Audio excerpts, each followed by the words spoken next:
সারা বাংলাদেশে ভারী বর্ষণ হতে পারে ২৬ তারিখ থেকে ২৯ তারিখের মধ্যে হয়তো উত্তর পূর্বাংশে, বিশেষ করে রংপুর, ময়মনসিংহ, সিলেট ওই বিভাগগুলোতে হয়তো ভারী বর্ষণ হতে পারে।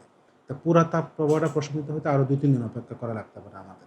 মার্চ, এপ্রিল, মে মাসে আমরা যেরকম ওয়েদার জানি, আমরা ছোটোবেলা থেকে অভ্যস্ত যে কালবৈশাখী ঝড়গুলো মার্চ, এপ্রিল, মে মাসেই হয়। যদিও আমরা এপ্রিলের ১৪ তারিখ পহেলা বৈশাখ শুরু হয়, কিন্তু কালবৈশাখী ঝড়গুলো শুরু হয় মাঝে মাঝে, অনেক সময় দেখা যায় যে মাঝামাঝি ফেব্রুয়ারি অথবা মার্চ থেকে শুরু হয়।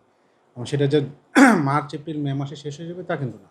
অনেক সময় মধ্যে জুন, জুলাই, আগস্ট পর্যন্ত সেটা কন্টিনিউশন থাকে।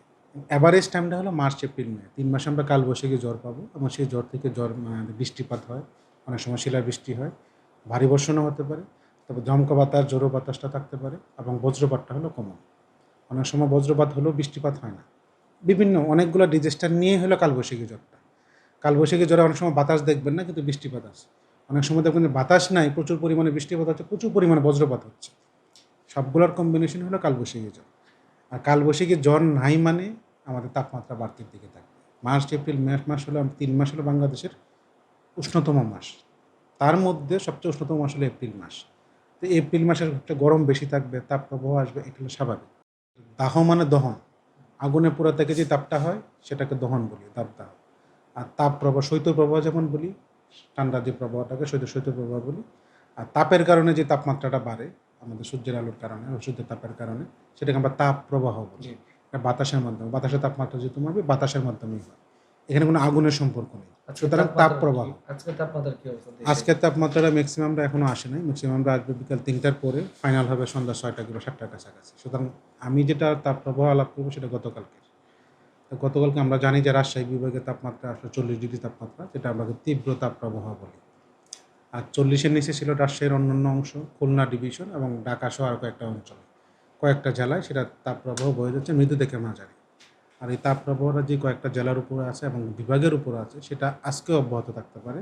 এবং আজকে ২৩ তারিখ, ২৪ তারিখ, ২৫ তারিখ পর্যন্ত অনেকটা তাপপ্রবাহ অব্যাহত থাকার সম্ভাবনাটা বেশি। যেহেতু ২৬ তারিখ বাংলাদেশের বিশেষ করে উত্তরাংশ বা উত্তর পূর্বাংশে বৃষ্টিপাতের যেটা হচ্ছে, বৃষ্টিপাত হচ্ছে না তা না, উত্তর পূর্বাংশে কিছু বৃষ্টিপাত হচ্ছে, ময়মনসিংহ ডিভিশন, সিলেট ডিভিশনে বৃষ্টিপাত হচ্ছে। সেই বৃষ্টিটা একটু পরিমাণ বাড়তে পারে ২৬ তারিখের কাছাকাছি, হয়তো ঢাকা ডিভিশনটাও সেটা অন্তর্ভুক্ত হতে পারে।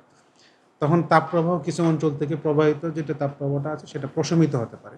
তা পুরা তাপপ্রবাহটা প্রশমিত হতে আরও ২-৩ দিন অপেক্ষা করা লাগতে পারে আমাদের।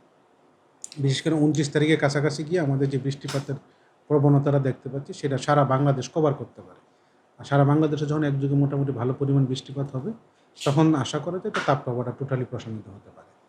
আর এখন যেহেতু কালবৈশাখীর সময়, আর বৃষ্টিপাতটা যেহেতু আমাদের ২৬ তারিখের কাছাকাছি সময় তৈরি হচ্ছে বা সৃষ্টি হচ্ছে বা তৈরি হবে, সেটা ২৬ তারিখ, ২৭ তারিখ, ২৮ তারিখ ধীরে ধীরে দক্ষিণ অংশ পর্যন্ত সেটা কভারেজ থাকবে। তারপরে বৃষ্টিপাতের কারণে আমাদের তাপপ্রবাহ অনেকটা কমে আসতে পারে। তবে ওই সময় একটা ওয়ার্নিং আমাদের দিতে পারি যে ভারী বর্ষণের একটা সতর্কবাণী। সারা বাংলাদেশে ভারী বর্ষণ হতে পারে ২৬ তারিখ থেকে ২৯ তারিখের মধ্যে হয়তো উত্তর পূর্বাংশে, বিশেষ করে রংপুর, ময়মনসিংহ, সিলেট ওই বিভাগগুলোতে হয়তো ভারী বর্ষণ হতে পারে। তার পরবর্তীতে সময় ২৯ তারিখ বা তার কাছাকাছি সময় সেটা দক্ষিণাংশ পর্যন্ত বিস্তৃতি লাভ করতে পারে। তা আমরা ১-২ দিনের মধ্যে হয়তো একটা ভারী বর্ষণের সতর্কবাণী দিতে পারি ওয়েবসাইটে। সেটা আরও আমরা যখন আপডেট দিব বা আপডেট অনুসারে আমরা সেটা আরও অ্যানালাইসিস করে দেখবো বা অবজারভেশন নিয়ে দেখবো যে না, সেটা ২৬ তারিখ বা তার কাছাকাছি সময় এর ১-২ দিন আগে হয়তো আমরা একটা ওয়ার্নিং ইস্যু করতে পারি।